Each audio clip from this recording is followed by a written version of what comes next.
Hello friends, welcome to இனிவே. இன்னைக்கு ரவா கேசரி செய்ய போகிறேங்க. எப்படி செய்யலான்னு பார்க்கலாம். அதுக்கு அடுப்பத்தை வச்சு கடாய் வச்சுருக்குறேங்க. 3 ஸ்பூன் நெய் ஊற்றிக்கலாம். கொஞ்சம் ஆயில் ஊற்றிக்கலாங்க.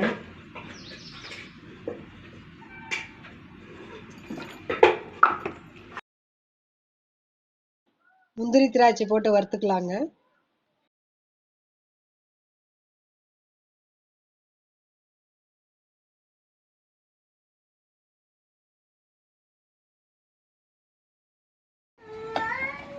முந்திரி திராட்சை வறுபட்டுருக்குங்க, எடுத்துக்கலாம்.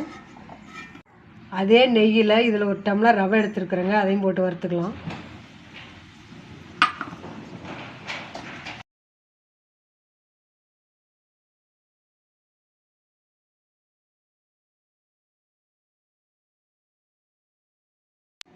ரவை வறுபட்டுருதுங்க. அதே டம்ளரில் 3 டம்ளர் தண்ணி கொதிக்க வச்சுருக்கிறேன், இதில் ஊற்றிக்கலாம்.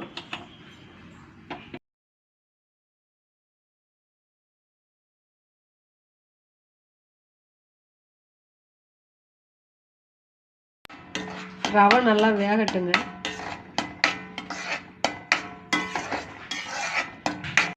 அதிலே 1/4 டம்ளர் சர்க்கரை எடுத்துருக்குறேங்க, அதையும் கொட்டிக்கலாம்.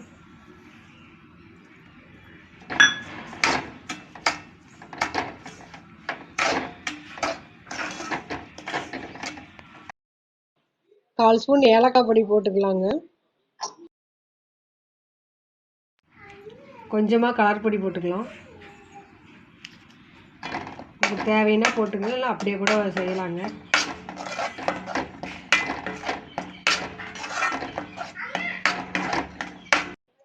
நெய் 2 ஸ்பூன், ஆயில் 2 ஸ்பூன் ஊற்றிக்கலாம்.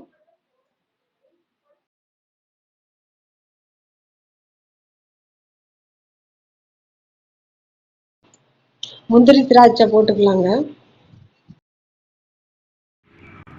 கேசரி ரெடி ஆயிடுச்சுங்க. அடுப்பு ஆஃப் பண்ணி இறக்கிக்கலாம்.